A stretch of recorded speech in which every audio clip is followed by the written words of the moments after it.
Mesdames et messieurs, nous vous saluons et nous vous aimons.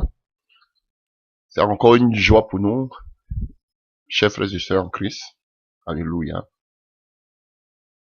À tous les auditeurs, alléluia. Nous sommes dans la joie et en même temps dans la tristesse, alléluia, compte tenu de ce message que nous allons maintenant égrener, de ce message que nous allons parler, annoncer, alléluia. Nous sommes d'autant plus tristes, alléluia. De quoi s'agit-il? Frère, aujourd'hui nous voulons parler d'un grand thème, je dirais un des plus grands thèmes de la Bible, alléluia, et, qui est le mariage, alléluia. C'est un vaste thème, alléluia, et des milliers et des milliers de personnes, des écrivains, des auditeurs, des pasteurs, des apôtres, des femmes, plusieurs personnes se sont épanchées, alléluia, sur ce thème. Chacun a donné sa contribution, alléluia, à ce qui est ce vaste thème du mariage, sur le mariage. Alléluia. Dans cet océan, alléluia, du mariage, qui est une institution biblique, ou, si je peux m'exprimer ainsi, la première institution instituée par Dieu, alléluia, nous avons le profond regret de constater que le mariage n'a plus son sens originel dont Dieu avait mentionné dans la Bible. Et nous assistons de plus en plus à une redescendance, alléluia, alléluia, un regret, une recrudescence, alléluia, de milliers de divorces, de milliers, alléluia, de couples qui sont brisés. Et nous ne pouvons pas nous taire face à cette dérive. C'est la raison pour laquelle nous avons cette lourde responsabilité. Alléluia. De donner notre part de vérité, d'encouragement, d'exhortation. Alléluia. En ce qui est le thème, ce grand thème qui est le mariage. Alléluia. Ceci étant, si nous voyons toutes ces dérives, je dirais tout simplement, c'est parce qu'il y a un mauvais départ. Alléluia. Dans beaucoup de couples. Et c'est parce que aussi, si je peux le dire ainsi, nous constatons que le monde, alléluia, si vous pouvez parler de, je sais pas, des pays développés, des mœurs, alléluia, païennes, paganisées, des mœurs paganisées, se sont introduits dans le mariage. Alléluia. Il est triste et regrettable, je le dis, de voir que ces églises dites évangéliques ne prennent pas le temps, alléluia, de préparer tous ceux qui sont candidats au mariage. Je dis, c'est triste. Quelqu'un pourrait le dire, alléluia, que le mariage, on peut pas, en principe, alléluia, c'est Xavier Lacroix qui le disait, que on doit pas passer moins de temps à préparer son mariage que son permis de conduire. Donc, imaginez combien de temps nous prenons pour passer un permis de conduire. Mais c'est le triste regret de constater qu'aujourd'hui, on fait des mariages à la sauvette. Alléluia. Beaucoup d'églises plus du moins rigides, alléluia, pensent que pour lutter contre l'impudicité, la fornication, il faut marier les gens rapidement et on n'en parle plus. Frère. Et c'est toutes ces choses qui ont mené aujourd'hui beaucoup de couples à la dérive. Je me suis étonné, alléluia, un jour, je devais passer des congés dans mon pays d'origine.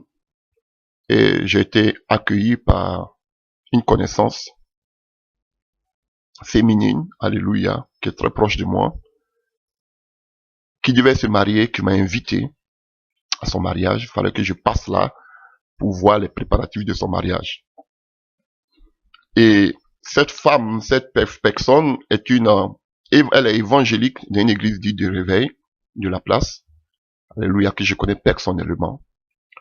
Et son mari était du catholique. Il était catholique, alléluia.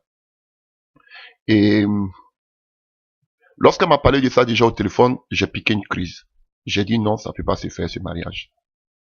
Et c'était même un problème au niveau du catholicisme, parce que simplement on lui disait que non, tu n'as pas le droit de marier une femme qu'on appelle évangélique, parce que tu dois, en principe, tu dois faire le mariage dans l'église.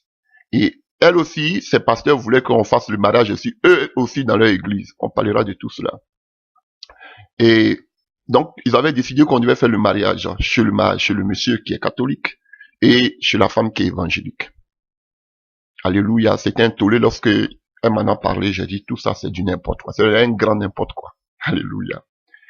Et je suis arrivé, lorsque je suis arrivé, déjà j'arrive à l'aéroport, j'avais une grosse voiture qui m'attendait, j'avais une garde rapprochée, des commandos, j'ai vous dit la vérité, et ils m'ont très bien logé, j'ai fait un mois dans ce pays, alléluia, j'avais une Mercedes SLK qu'ils avaient mis à ma disposition, personnellement, que je devais rouler. On m'a donné des bons d'essence. J'étais logé dans un appartement, dans un château, une grande maison, avec une piscine à bord. Tout cela, j'ai dit, ça c'est pour m'intimider. Mais je ne suis pas d'accord de cette alliance, de ce mariage.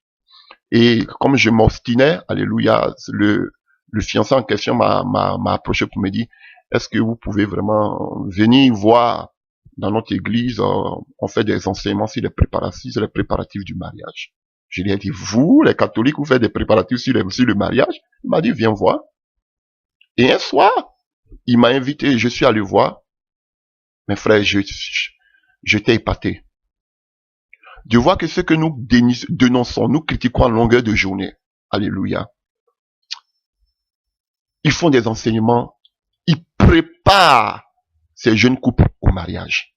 Regardez même ceux qui disent, ils prêchent la vérité. Combien de temps ils prennent pour préparer ces jeunes-là au mariage? Non, on leur dit qu'ils ont la crainte de Dieu, mariez-vous, comme Paul a dit. Ne puis-je pas prendre une sœur dans l'église comme le font Céphas et autres, Pierre et autres. Donc, tu prends une sœur, vous êtes chrétienne de nouveau, mariez-vous, c'est fini. Non, c'est une erreur. Le mariage n'a rien à voir avec les dons spirituels. Alléluia. Et, frère, j'ai été choqué de voir que même les catholiques font des enseignements sur le mariage. À tout niveau. Frère, j'étais toujours le premier, je disais à ce monsieur, pardon, je voudrais que chaque soir, il faisait une séance pendant 3 mois sur les préparatifs du mariage. J'étais toujours, jusqu'à ce que je quitte ce pays, mon pays d'origine, j'étais toujours pointé.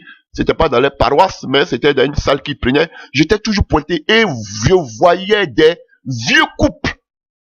Je voyais des gens aussi, parce que des gens aussi qui venaient parler de qu'on appelle de la loi, des magistrats, tout ceci, des vieux couples, des papas, des mamans qui venaient donner leur expérience du mariage. Et aussi il y avait des jeunes couples. Tout était permis, toute question était permise. Frère, j'ai été édifié. Et je vous dis, jusqu'à preuve du contraire, ce couple-là tient. Le monsieur est sorti du catholicisme dû à une pratique occulte qui s'est passée dans sa maison. Nous en parlerons en long et en large. Parce qu'il y avait son petit frère qui était dans la maison. Alléluia. Et son petit frère pratiquait la sorcellerie. Et à un certain moment, ils ont commencé la prière à la maison. Et le petit frère a dévoilé ses plans qu'il était venu pour détruire son frère. Et il a même détruit la première grossesse de sa belle-sœur. Ma connaissance en question. Alléluia. Donc, quand la prière a commencé, a été initiée, tous ses plans ont été dévoilés. Lui-même, il est venu se confesser. C'est comme ça que le monsieur a dit, ah, si c'est une affaire comme ça, il a quitté le catholicisme il est devenu évangélique. C'est pas ça mon problème, que tu sois catholique ou évangélique, mais c'est pour vous dire combien de fois ces églises, ces grandes dénominations que nous critiquons, que nous dénonçons aujourd'hui, ils préparent ses frères et sœurs au mariage. Et celui qui avait préparé tout ce thème-là, c'était une de mes connaissances aussi. Lui qui avait commencé, lui qui avait, et qu'on appelle l'initiative des enseignements sur le mariage. Alléluia. C'était aussi une de mes connaissances que j'ai croisées plus tard en Occident. Que j'ai même invité chez moi à la maison en Occident. Une de mes connaissances, mais qui est prêtre catholique. Alléluia. Donc, chers frères, c'est un vaste thème aujourd'hui que nous allons essayer, alléluia, d'en parler. Et d'entrée de jeu, je tiens à dire ceci. Alléluia. On vous dira que, oh, pour parler du mariage, toi-même, tu dois être un exemple du mariage. Pour parler du mariage, tu dois avoir l'expérience dans le mariage. Frère, c'est vrai. Mais pour parler aussi de ces genres de choses, il faut aussi des personnes aussi qui ont vécu beaucoup de situations négatives. Alléluia. Aujourd'hui, notre souhait, notre souci, c'est d'encourager tous ces jeunes personnes qui veulent s'engager dans le mariage, mais qui ont peur. Parce qu'ils ne sont pas enseignés. Si cette institution divine, ils ne sont pas enseignés. Alléluia. Donc, je dis ceci, que quand vous voulez avoir l'eau pure, ou bien vouloir savoir, et vous voulez savoir la limpidité de l'eau, ou bien vous voulez, qu'on appelle, savoir la température de l'eau, ne partez pas vous adresser au crapaud. Parce que le crapaud ne vit pas dans l'eau. Le crapaud ne connaît pas la réalité de l'eau. Parce qu'il ne vit pas dans l'eau. Mais lorsque vous voulez savoir la température ou la limpidité, si cette eau est propre ou pas, demandez à la grenouille. Parce que la grenouille vit toujours dans l'eau. La grenouille connaît les situations qui sont dans l'eau.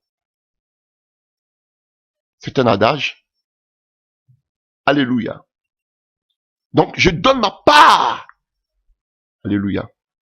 Beaucoup de choses seront à partir de l'expérience que j'ai vécue. Beaucoup de choses seront aussi à partir de tous qu'on appelle ces vieilles personnes, ces personnes âgées, chrétiennes ou pas. Alléluia. Le mariage est institué par Dieu. Donc, c'est à partir de tous ces qu'on appelle tous ces exemples, à partir de toutes ces expériences, à partir de tout ce que j'ai vu, à partir de tout ce que j'ai entendu, parce que le ministère, un serviteur de Dieu, est quelqu'un, il y a quelqu'un qui me disait qu'il a peur de trois genres de personnes. Des personnes qui peuvent amasser beaucoup de personnes, des personnes qui sont toujours au milieu de beaucoup de personnes, telles que les politiciens, tels que les pasteurs, alléluia, les hommes populaires. Parce qu'on sait beaucoup de choses. Nous savons beaucoup de choses. Nous entendons de toutes sortes d'histoires tous les jours. Toutes sortes d'histoires. Alléluia. Voilà pourquoi vous allez voir des jeunes de 20 ans, de 30 ans. Déjà, ils se comportent comme des jeunes, comme des personnes de 80 ans ou même de 70 ans. Pourquoi? Parce que compte tenu de tout ce qu'ils ont entendu. Et si tu n'as pas l'Esprit de Dieu, ce sera difficile. Alléluia. Donc, je vais donner déjà plus ou moins, alléluia, un bref aperçu de tout ce que nous allons parler. Alléluia. Donc, d'un premier temps, nous allons parler des raisons pour lesquelles les frères et sœurs, alléluia, veulent se marier. Alléluia. Quelles sont les raisons? Quelles sont les motivations? Alléluia. Qu'est-ce qui a motivé toutes ces personnes aujourd'hui qui se sont mariées? Posez-vous la question. Si vous êtes des mariés, que vous écoutez aujourd'hui cette vidéo, et vidéo audio, alléluia, ou bien des personnes, comme on appelle, qui veulent vraiment se lancer dans le mariage, posez-vous la question, pourquoi vous voulez vous marier? Quelle est votre motivation? Quelle est la raison pour laquelle vous voulez vous marier? Alléluia. C'est un long thème. Alléluia. Et donc nous allons parler des raisons pour lesquelles l'on veut se marier. Aujourd'hui. Et où nous allons voir que les raisons aujourd'hui pour lesquelles les gens se marient n'a rien à voir avec les raisons originelle, alléluia, sur le mariage. Alléluia. Et nous allons parler aussi, alléluia, des différentes plaintes. Alléluia. Parce que vous allez remarquer que, comme disait un écrivain, si beaucoup de couples mariés que vous allez voir, alléluia, beaucoup vont faire naufrage. Il y a quelques, la plus grande partie vont faire naufrage. Alléluia. D'autres encore vont tenir à cause des enfants. Alléluia. D'autres vont tenir à cause peut-être de la communauté dans laquelle ils sont. Beaucoup vont tenir à cause des parents. Alléluia. Beaucoup vont tenir peut-être à cause du travail. Beaucoup vont tenir à cause des yeux des autres. Alléluia. Faut pas qu'on, vraiment, si on brise cette alliance, qu'est-ce que les gens vont diront ceci? Mes frères, peu de personnes vont atteindre le but du mariage jusqu'à la fin. Peu de personnes. C'est une triste réalité que nous remarquons, que nous vivons. Beaucoup de personnes que vous voyez tous les jours aller à l'église, alléluia, chanter à l'église, danser à l'église. Il est triste, il est regrettable de voir que ces personnes-là, à la maison, ne sont pas heureux. Vivent des foyers, alléluia, dans les foyers, ils ne sont pas heureux, du tout heureux. C'est le vieux vin. Alléluia. Jésus n'a pas cessé de parler du mariage. On va donner beaucoup de passages, nous allons beaucoup lire, nous allons beaucoup parler. Alléluia. Quand vous voyez au début, le Seigneur nous parle du mariage en Genèse. Alléluia. Quand vous prenez, on va lire encore, on voit Ephésiens 5, on nous parle du mariage. Parce que quand on parle de l'église et de Christ, c'est le mariage, nous en parlerons. Alléluia. On voit que le premier miracle que Jésus a effectué dans le livre de Jean, à Cana, c'est d'un mariage. Donc, le mariage tient une grande place, alléluia, un grand rôle, une grande responsabilité dans le cœur de Dieu. Mais il est regrettable de voir que le mariage n'est plus ce qu'il devait être. Alléluia. Beaucoup vivent dans l'apparence. Comme je dis, beaucoup que vous voyez, c'est seulement que l'apparence. Alléluia. Mais ils vivent un foyer, les foyers sont en lambeaux. Mais ils ne le font pas savoir parce qu'ils vous diront que, alléluia, oui, c'est pour le meilleur et pour le pire. Dans le foyer, il y a le pire. Mais nous allons voir.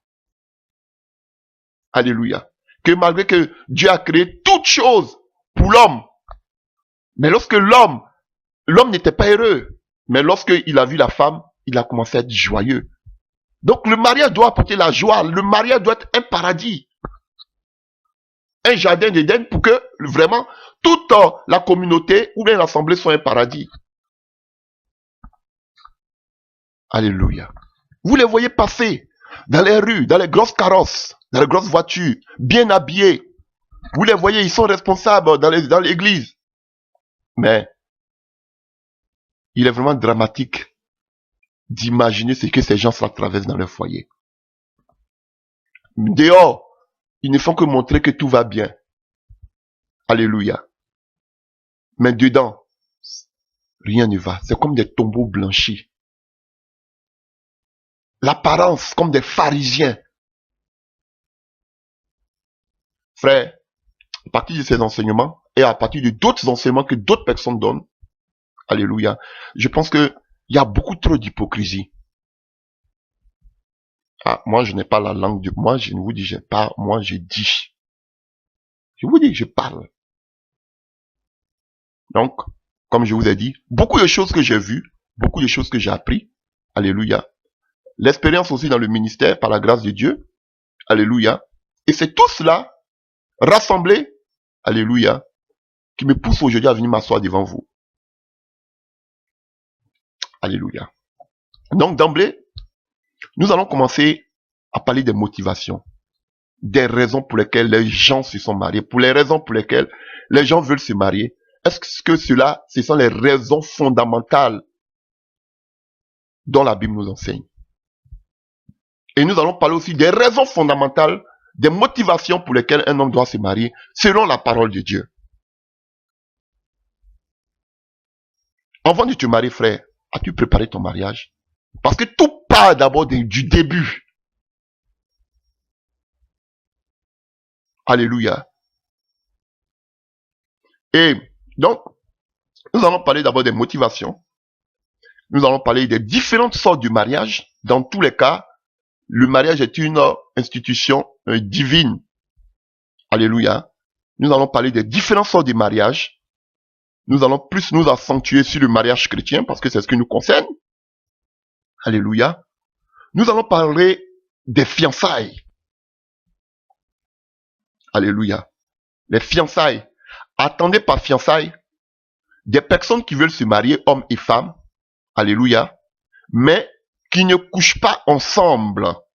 Voici en principe ce que c'est que les véritables fiançailles. Mais il est regrettable aujourd'hui de voir que le fiançailles n'a plus sa place aujourd'hui. Parce que ce soit les serviteurs de Dieu, ceux mêmes qui crient, ceux qui n'écrient pas, serviteurs, apôtres, révérends, vous allez voir que la plupart de tous ceux mêmes qui sont aujourd'hui, même qui disent, qui sont en train de crier, en train de parler, ceux mêmes pasteurs qui sont aujourd'hui dans toutes ces dénominations, vous allez voir que beaucoup de personnes entre eux ne sont pas passées par les fiançailles. Pourquoi? Je le dis. Parce que beaucoup d'entre eux n'ont pas été vierges avant de se marier. Oui, je le dis, qu'on est tous vierges, qu'on accepte le Seigneur, mais la réalité, elle est là. C'est la triste réalité. Beaucoup. Vous allez voir peut-être 600 couples. Vous allez voir peut-être un seul couple ou deux couples qui se sont mariés dans la virginité. Donc, tout ce que vous voyez, on consommait déjà le mariage même avant on consommait déjà le fiançailles, on consommait déjà le mariage, alléluia, avant même peut-être de s'aventurer maintenant, avant maintenant de prendre, de célébrer, qu'on appelle réellement le mariage. C'est la triste réalité. Quand on parle de fiançailles, c'est la période là où on apprend à se connaître. C'est la période où on commence à connaître l'histoire personnelle de l'autre. Sans tabou, la vie de chacun. Vous apprenez à vous connaître. C'est là que vous commencez à parler de vos projets, à parler de votre vision. Alléluia.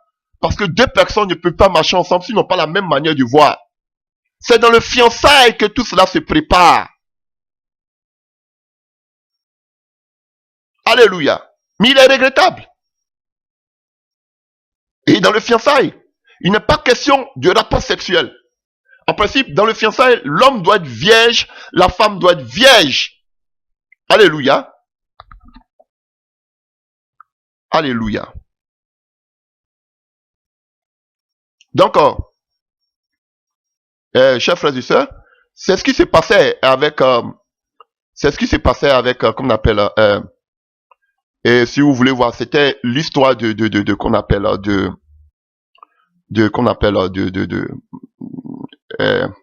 Marie et de Joseph. Alléluia. Ils étaient simplement fiancés. Ils étaient simplement fiancés. Alléluia. Voilà. Donc, mais il n'était pas question de rapport sexuel. Alléluia.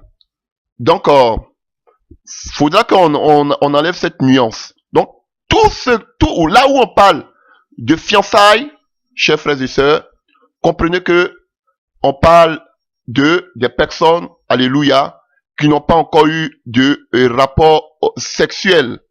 Alléluia. Alléluia. Donc, d'entrée de jeu, c'est ce que je tiens à dire. Alléluia. Et nous parlerons aussi, alléluia, chers frères et sœurs, nous parlerons aussi, alléluia,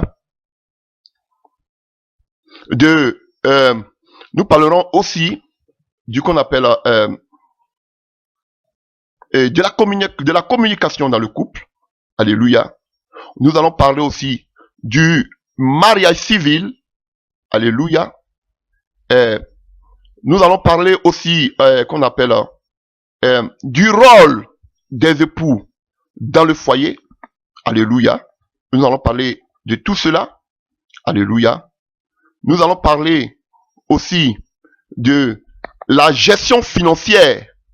Donc aujourd'hui, beaucoup vraiment n'en parlent pas. Alléluia. Comment gérer, alléluia, les finances. Alléluia. Comment gérer les finances. Alléluia. Dans le couple. Alléluia. Et nous allons aussi, alléluia, parler qu'on appelle de la famille dans le couple. Alléluia. De la grande famille élargie dans le couple. Alléluia. Nous parlerons aussi, alléluia, qu'on appelle des amis, etc. dans le couple. Nous allons parler aussi de la sexualité dans le couple. Alléluia. Parce que c'est un sujet tabou dont personne ne veut en parler. Alléluia. Et nous allons parler aussi, alléluia, de l'éducation des enfants. Alléluia. Donc, nous avons beaucoup de choses à dire. Nous avons beaucoup de choses à dire, chers frères et sœurs. Donc, soyez patients et nous allons commencer. Alléluia. Donc, c'est tous ces genres de choses que ça va nous prendre un peu beaucoup de temps. Alléluia. Mais nous allons vraiment en parler. Alléluia. Donc, comme je le disais tantôt, on sait que le mariage, c'est une institution qui vient de Dieu. Alléluia. Et nous savons que Dieu, depuis le jardin d'Éden, alléluia, avait déjà institué le mariage. Alléluia. Et nous savons que Dieu voulait que vraiment l'homme et la femme soient un. Nous allons citer les passages bibliques plus tard, nous allons en parler. Alléluia. Mais nous savons que Satan, l'ennemi, alléluia, du mariage, est prêt à détruire le mariage, alléluia, parce que il veut aller contre tout ce que Dieu a institué. Donc, chers frères, sachez que aussi dans le mariage, il y a la civilisation qu'on appelle, qui met en péril la vie de famille, mais il y a aussi les forces démoniaques, alléluia, qui agissent aussi dans les foyers pour ne pas que les enfants de Dieu puissent vraiment, alléluia, et qu'on appelle jouir comme il se doit de leur union. Alléluia. Donc, nous voulons déjà démarrer, alléluia, avec les motivations. Donc, chers frères et sœurs, pose-toi la question. Ma sœur, pose-toi la question. Pourquoi, alléluia, veux-tu te marier? C'est la première question que tu dois te poser. Pourquoi veux-tu te marier? Pourquoi veux-tu te marier? Moi-même, je te pose la question. Pourquoi veux-tu te marier, chers frères et sœurs? Ma sœur, pourquoi veux-tu te marier? Alléluia. C'est la question que moi-même je te pose. Pose-toi la question. Pourquoi veux-tu te marier? Pourquoi veux-tu te marier? Alléluia. Parce qu'aujourd'hui, quand on voit, alléluia, les motivations, les raisons de tous ces couples-là qui veulent se marier, alléluia, on voit que toutes leurs raisons, les motivations sont éloignées, alléluia, de la raison fondamentale pour laquelle Dieu a créé le mariage, a initié le mariage. Tellement de raisons, tellement de motivations, alléluia, mais qui s'éloignent, alléluia, de la motivation première pour laquelle Dieu a créé le mariage, a initié le mariage. Donc, pose-toi la question, ma sœur. Pose-toi la question, mon frère. Pourquoi t'es-tu marié? Quelle était ta motivation? Ou bien, pourquoi veux-tu te marier? Parce que aujourd'hui, je m'adresse à ceux qui veulent entrer dans une vie de couple. C'est ça. Alléluia. Ceux qui veulent entrer dans une vie de couple, ceux qui veulent entrer dans le mariage. Alléluia. Alléluia. Donc, si vous vivez déjà sans être marié, alléluia, devant les parents, alléluia, c'est ça, vous vivez dans le concubinage. Si, alléluia, parce que le mariage doit être honoré de tous, nous allons voir que quand on a vu, et on va en parler, quand on voit le premier mariage à Canaan dans le livre de Jean, alléluia, on voit que Jésus était invité dans un mariage, il n'était pas l'invité d'honneur. Voilà pourquoi c'était le vieux vin, mais aussi il y avait des païens qui étaient invités aussi dans ce mariage. Le mariage doit être honoré de tous. Même si vos parents ne sont pas des païens chrétiens, le mariage doit honorer des parents. Premièrement. Alléluia. Ensuite, maintenant, la loi. Alléluia. Alléluia. Voilà. Donc, nous allons parler de beaucoup de choses. On va aussi, peut-être que je n'ai pas mentionné, nous allons parler aussi de la succession. Alléluia. Quand on parle de succession, on parle de l'héritage. Testament. Beaucoup ne connaissent pas cela parce qu'ils n'ont jamais vécu cela dans leur couple. Alléluia. Mais nous allons aussi parler de cela. La succession.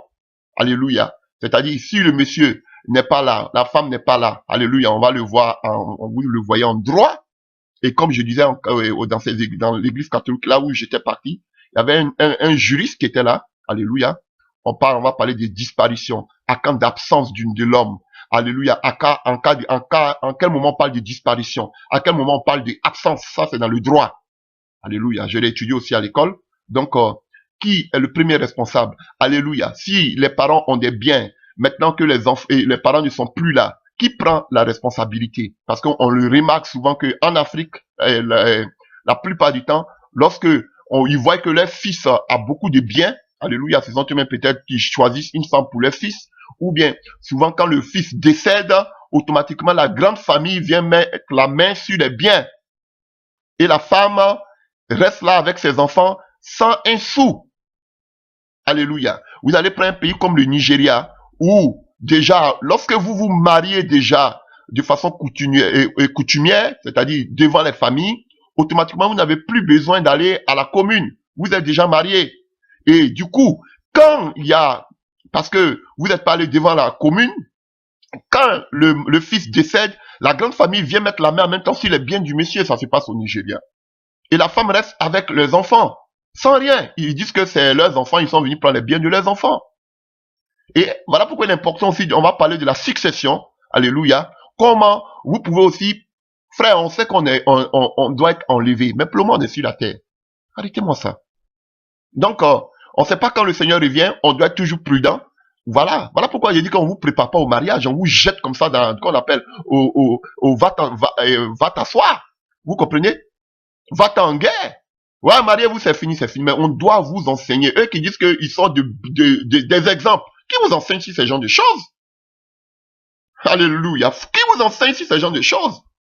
Donc, chers frères et sœurs, on parlera de ça. Alléluia. Et il y a plusieurs démarches que vous pouvez faire. En cas de cas, on ne sait pas. C'est vous. C'est démodé parce que les gens pensent que quand tu vas aller faire ton testament ou aller chez un notaire, alléluia, pour commencer à parler du testament. Ah, si la femme dit au monsieur, va parler du testament, en Afrique, on voit ça déjà comme étant de la sorcellerie, parce que on te dira, ah, c'est que tu veux me tuer. Voilà pourquoi tu me dis, je suis déjà jeune, tu me dis de faire un testament, d'écrire un testament. Pourquoi je dois écrire un testament alors que j'ai une longue vie encore devant moi, donc tu veux me tuer? Vous voyez, ce sont des raisonnements comme ça que nous trouvons dans beaucoup de civilisations en Afrique. Alléluia. Il y a certains pays, certains contrées en Afrique qui ne parlent même pas de la succession, de l'héritage des enfants. Ça les intéresse même pas. Qui ne parlent même pas des comptes. Alléluia. Qui doivent ouvrir pour leurs enfants. Non, ça ce sont des sujets tabous.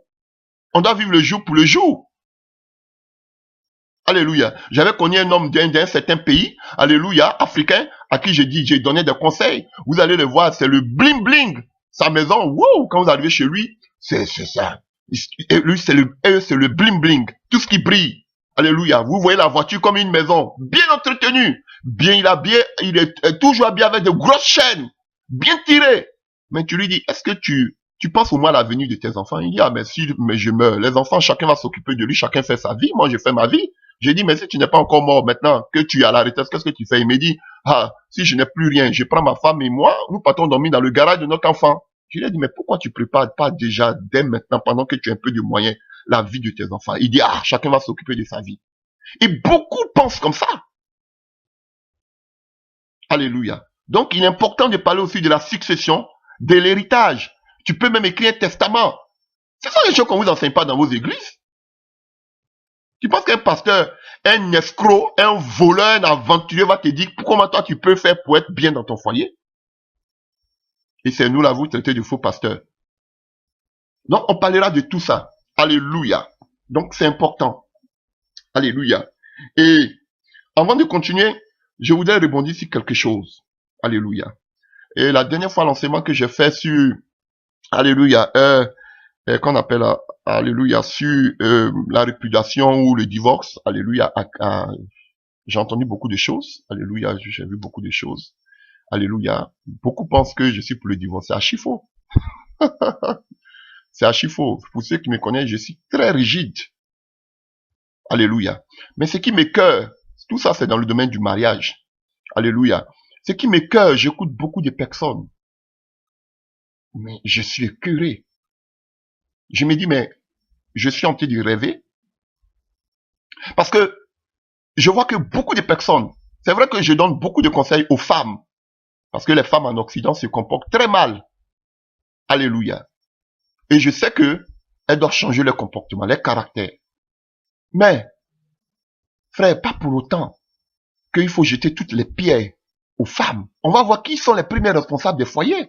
Tout ça, on va en parler. On va en parler. Et quand je vois, j'écoute des paroles, je suis écœuré. On va parler seulement que de la femme. Si le mariage a échoué, c'est à cause de la femme. Si le mariage ne va pas, c'est à cause de la femme. Oh, vraiment, on va donner les conseils aux femmes. Oh, femme, comment tu dois tenir ton foyer. Alléluia. J'écoute tous ces genres de choses. Les femmes, comportez-vous bien. Venez, on va vous parler comment vous devez vous comporter dans votre foyer. Comment vous devez parler à vos maris. Comment vous devez cuisiner. Vous devez toujours bien vous habiller. Vous devez être propre. Vous ne devez pas être dégueulasse. Vous devez... J'écoute de tout et de tout en ce qui concerne les femmes. Mais, du coup, je me dis, on s'adresse aux femmes comme si les femmes étaient les premières responsables du foyer. Je vous écoute souvent. Et je suis écœuré. Parce que l'homme, on l'a mis à l'écart. Oh maman, si tu vois que ton mari, comme on appelle les mamans, si vous voyez que vos maris ne sont pas fidèles, comment faire pour que votre mari soit fidèle? Ne faites pas les palabres. Mettez-vous seulement en prière. Dieu va faire pour que votre mari revienne à la maison. Je suis là, je vous écoute, mais je tombe des nuits. Je suis étonné. Parce que la femme, la même Bible qu'elle lit là, c'est pas la même Bible que le monsieur lit. Vous jetez toutes les fautes sur la tête des femmes comme si c'était elles seulement qui étaient les responsables. Mais pourquoi vous ne dites pas aussi aux hommes d'être fidèles? Bande d'hypocrites. Vous êtes des hypocrites, hommes comme femmes. Si dans vos pays d'origine, vous prenez des hommes comme des rois, mais ne venez pas inculquer cela à votre mentalité, même votre éducation nationale, à tout le monde entier, ça n'engage que vous. Si vous vous pliez à 4 devant ces hommes, parce que vous les prenez comme des dieux, mais ça n'engage que vous. Alléluia. Des milliers de personnes vous écoutent, mais quand à vous écouter, mais vraiment je me dis où je me trouve. Quel que soit votre rang, certains d'entre vous sont des pasteurs, certains d'entre vous sont des, entre parenthèses, des intellectuels dans ce monde, mais quand je vous entends parler, on dirait que vous êtes des bouchers, vous avez dit que je vous insulte. On dirait des abrutis. Les femmes. Mais pourquoi vous ne dites pas aussi à vos hommes d'être fidèles? Pourquoi ça vous gêne? Pourquoi ça vous gratte de ne pas le dire? Pourquoi l'homme ne peut pas être fidèle? Hein? Quand on parle de la femme, alléluia, quand on parle de la femme qu'on appelle samaritaine, c'est pas parce qu'elle était une prostituée, comme Rahab. Mais Jésus lui dit quoi? Tu as eu quoi? 5 maris. Une prostituée. Alléluia. C'est pas 5 personnes qu'elles sortent. Il y a des femmes qui t'enlignent plus de 100 personnes par jour. J'ai écouté des histoires comme ça. Donc cette femme n'était pas prostituée, c'est vrai qu'elle volait les maris des autres avec qui elle vivait. Mais Jésus lui dit, tu as eu 5 maris. On ne peut pas avoir 5 maris, on sait qu'on a un seul mari. Mais pourquoi Jésus dit que tu as eu 5 maris? Parce que Jésus, quand il parle de mariage, il parle de relations sexuelles. Si tu as eu des relations sexuelles avec 5 personnes, ces 5 personnes sont considérées comme tes maris. Parce que c'est ça la notion du mariage.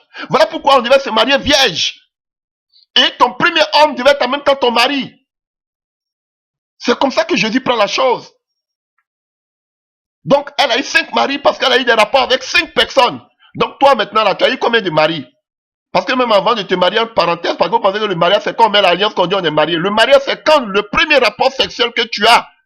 Parce qu'en principe, on doit être vierge avant de se marier. Donc, quand tu as le premier rapport sexuel, le mariage est consommé, on dit voici ton mari. Frère, voici la réalité biblique. Et c'est ce que Jésus dit ici à cette femme samaritaine. Tu as eu 5 maris parce qu'elle a eu des rapports avec 5 personnes. Et celui avec qui tu es encore n'est pas ton mari. Alléluia. Parce qu'elle a volé encore le mari d'une autre personne. Mais Jésus appelait, Jésus pourrait dire que tu vis en concubinage ou bien ce sont tes copains. Mais il dit ce sont tes maris. Parce que pour Jésus, le fait de coucher avec un homme, déjà c'est ton mari. Donc toi tu as eu combien de maris? La femme samaritaine, vous lisez toujours, elle a eu 5 maris. Toi tu as eu combien de maris? Peut-être toi tu as eu 20 maris. Et celui que tu as là maintenant, tu as pensé que c'est ton mari officiel. Alors que même déjà, avant lui mettre déjà, tu avais d'autres maris. Ah, c'est la vérité biblique. Je suis écœuré de vous entendre. Comme si des hommes étaient des rois au devant de vous. Et ces hommes, vous les poussez à commettre des erreurs, des bêtises. Frère, je vais parler. Quand Paul parlait, écrivait, quand Jésus parlait, frère, à leur temps, c'est vrai qu'il y avait des maladies sexuellement transmissibles, mais il n'y avait pas le sida. À lui, il n'y avait pas le sida. Vous savez aujourd'hui combien de couples, par vos propos comme ça, sont contaminés par le sida? Hein? Vous dites, on a vu des hommes vivre, on voit des femmes qui vivent avec un mari qui ont le sida, mais allez-y plus loin. Ils ont des rapports sexuels. Et si ils ont des rapports sexuels, ces rapports sexuels sont protégés. Et si ces rapports sexuels sont protégés, donc vous parlez de condoms, des moyens de préservation, des moyens préservatifs et préventifs, c'est-à-dire des préservatifs et consorts, ce n'est pas biblique. Alléluia. Et là encore, si la femme a eu la grâce de savoir avant que son mari a le sida, sinon, son mari qui va la tromper va jamais lui dire que qu'on appelle j'ai le sida. Il va lui filer en même temps le sida. Et imaginez que des enfants encore vont naître dedans. Bande d'hypocrites. Même vous qui dites que vous prêchez la vérité, vous ne parlez pas de ce genre de choses. Vous avez certains thèmes que vous parlez, à certains thèmes que vous ne touchez pas. Vous êtes des hypocrites. Vous êtes des hypocrites. Vous êtes des tombeaux blanchis. Parce qu'il y a des choses que vous ne voulez pas toucher. Vous, c'est votre business, votre argent. C'est qu'on va parler pour les faire endormir, on va les amener au ciel et puis Fayam, comme dirait l'allemand. Et puis c'est tout. Frère, je vous regarde, je vous écoute. Ton mari va te tromper. Oh, ma soeur, faut pas divorcer. Comment tu vas faire pour le retenir à la maison, bande de sorcières? Ton mari, ces gens qui sont là, vous ne savez pas qu'ils peuvent ramener des maladies sexuellement transmissibles à la maison. Ça là, vous n'en parlez pas. Et les enfants vont avoir du sida. Vous connaissez, moi je suis dedans. Je connais des couples.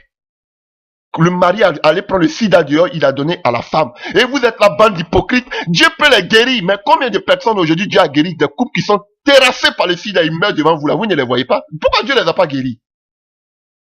Pourquoi Dieu ne les a pas guéris? Je sais que par mes mains, Dieu a guéri le sida. Mais combien de couples aujourd'hui sont en train de mourir devant vous? Maman, faut rester, même si ton mari a le sida. Oh, faut rester dans ton foyer, Dieu peut les guérir. Pourquoi vous ne dites pas à l'homme aussi de rester fidèle à sa femme? J'ai dit, vous êtes des hypocrites.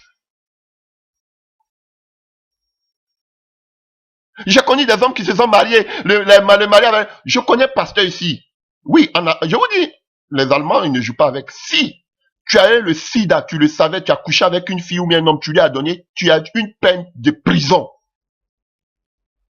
Je connais pasteur ici. J'ai eu des problèmes. Ce pasteur savait que cette femme avait le sida. Elle me l'a dit officiellement, je le savais.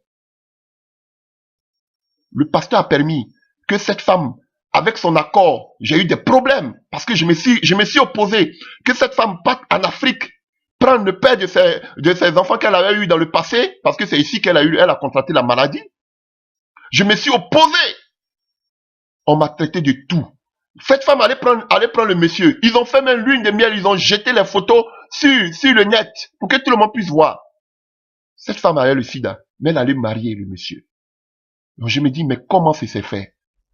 Et dès que le monsieur est venu en Europe, à un certain moment, cet homme-là, il a quitté le foyer. Parce que peut-être qu'il a su maintenant que cette femme avait la maladie. Et beaucoup de pasteurs qu'on s'en font de ces gens d'erreur. Et vous me dites que, non maman, moi je vais vous dire, en tout cas, je vais jamais dire à quelqu'un fait le divorce. Mais de nos jours-là, je vous dis, quand Paul, les Pierre et Constant, ils écrivaient là, on n'en parlait pas des sida. C'est vrai qu'il y a des maladies qui tuent plus rapidement que le sida, telles que des cancers. Mais le sida, il est transmis par les muqueuses. Il est transmis par quoi? Par les rapports sexuels. Par la salive et autres. Alors qu'on sait que le mariage, c'est quand il y a deux corps qui se mettent en attraction, qui vont ensemble. Voici le mariage. Pourquoi aussi vous n'enseignez pas pour dire aux messieurs, aux hommes d'être fidèles à leurs femmes? Non, je ne vous entends même pas parler de cela. Mais, maman, comment tu vas te comporter dans ton foyer? Maman, faut être fidèle à ton mari. Maman, faut pas chasser ton mari dehors, même s'il te trompe. Maman, par ta prière, Dieu peut le ramener. Par ta prière, Dieu peut le transformer. Mais le monsieur là aussi, que Dieu va le transformer. Sida qui va mener dans la famille, là, vous ne voyez pas ça. Vous ne parlez même pas de sida. Ça vous disait. Non, ça c'est pas votre problème. Voilà pourquoi je vous traite d'hypocrite, de tombeau blanchi. Parce que maintenant, quelqu'un qui a sida là, ils vont avoir des rapports sexuels comment? Par des moyens de contraception? Par quoi? Des préservatifs? Ce n'est pas biblique. Vous qui voulez prêcher la vérité. Ce n'est pas biblique. Et si le monsieur ou la femme sait que le mari a le sida, qu'est-ce qu'elle va le faire? Elle peut pas avoir des rapports sexuels avec lui ou mais avec elle. Qu'est-ce qu'ils vont faire? Chacun d'eux peut-être il va avoir une relation extra-conjugale. C'est pas même adultère là. C'est pas le même adultère. Voilà pourquoi Jésus a dit simplement pour motif d'infidélité. Ils vont me décortiquer. Ils vont me traiter de tout. Voilà pourquoi Jésus a parlé pour motif d'infidélité. Parce que dans l'infidélité, ta femme peut te pardonner. Mais frère, déjà tu as déjà mis une brisure, une cassure, une porte d'ouverture. Donc l'ennemi peut frapper. Regardez aujourd'hui, comme on dit dans mon pays d'origine, le sida qui est versé aujourd'hui comme ballon de football. Tu vas voir une jolie femme aujourd'hui, elle a le sida. Et quand ils vont dehors comme ça, ils ne se protègent même pas. Et la pauvre femme qui est dans le foyer, ils vont aller prendre le sida, ils vont venir lui donner. Et vous allez dire, oh, faut tenir maman, faut prier, Dieu peut le guérir. Bande d'hypocrites. Depuis que vous êtes là, vous avez donnez-moi au moins combien d'exemples de personnes qui ont été guéries comme ça du sida. Je sais que Dieu peut le faire, mais ne prenez pas ça pour... Voilà pourquoi on parle d'infidélité. Pourquoi vous ne dites pas aux hommes d'être fidèles? Et vous êtes en train de parler seulement du comportement de la femme, comme elle peut maintenir son mari à la maison. Mais pourquoi vous ne dites pas la même Bible que la femme lit, c'est la même Bible que le monsieur lit? Pourquoi vous ne dites pas aussi aux messieurs d'être fidèles? Non, les hommes là, on ne peut pas taper les hommes. Les hommes, ils sont infidèles. Mais pourtant, ils se disent qu'ils sont chrétiens. Tous les dimanches, ils entendent la main de leur femme pour aller à l'église. Ils n'entendent pas aussi les mêmes prédications que vous.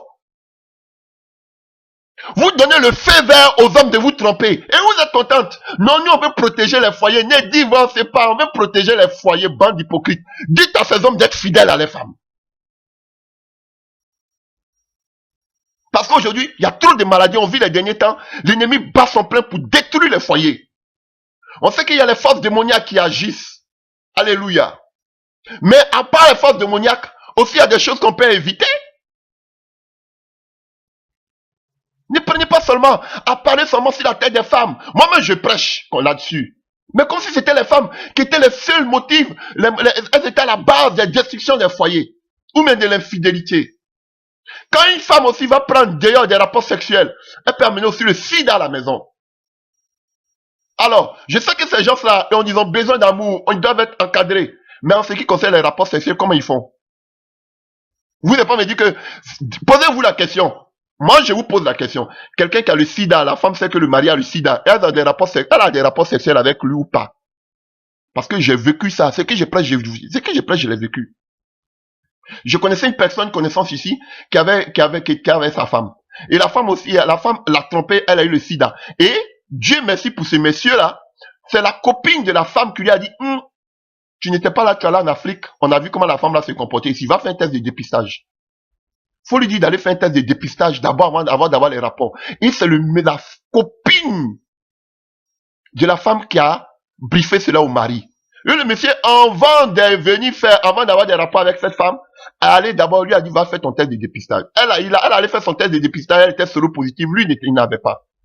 Et elle lui dit, comme on est un là, on doit coucher ensemble, toi et moi. Comme ça, nous, on va mourir ensemble. Mais regardez, j'ai dit, j'étais témoin. Ils m'ont expliqué. J'étais témoin. Donc, on n'a qu'à mourir ensemble parce qu'on fait un seul corps. Sorcellerie. Et le monsieur, qu'est-ce qu'il disait? Il me disait, pasteur, tu sais pas, pour avoir des rapports sexuels avec elle, je prenais 2 préservatifs, 3 préservatifs, et il ne l'embrassait pas dans la bouche.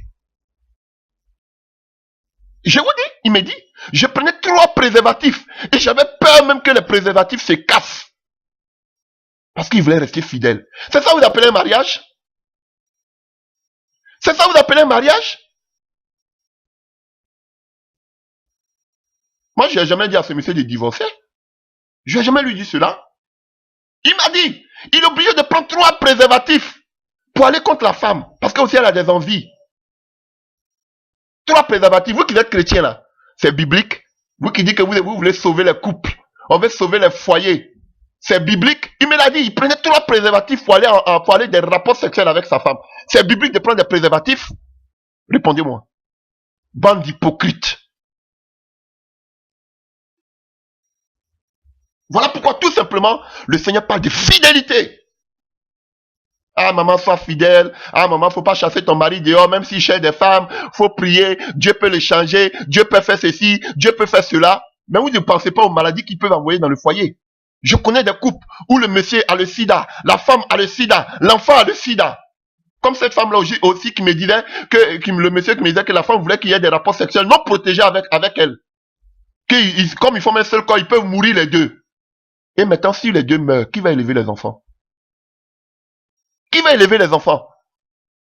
C'est cela que vous appelez mariage? Parce que tout simplement, vous ne voulez pas dire aux hommes d'être fidèles. C'est lourd dans votre bouche. Vous pensez seulement que non, la Bible dit on ne divorce pas, on ne divorce pas. Mais pourquoi vous ne dites pas aussi que la Bible dit de rester fidèle à son conjoint? Ça là, pourquoi vous ne dites pas?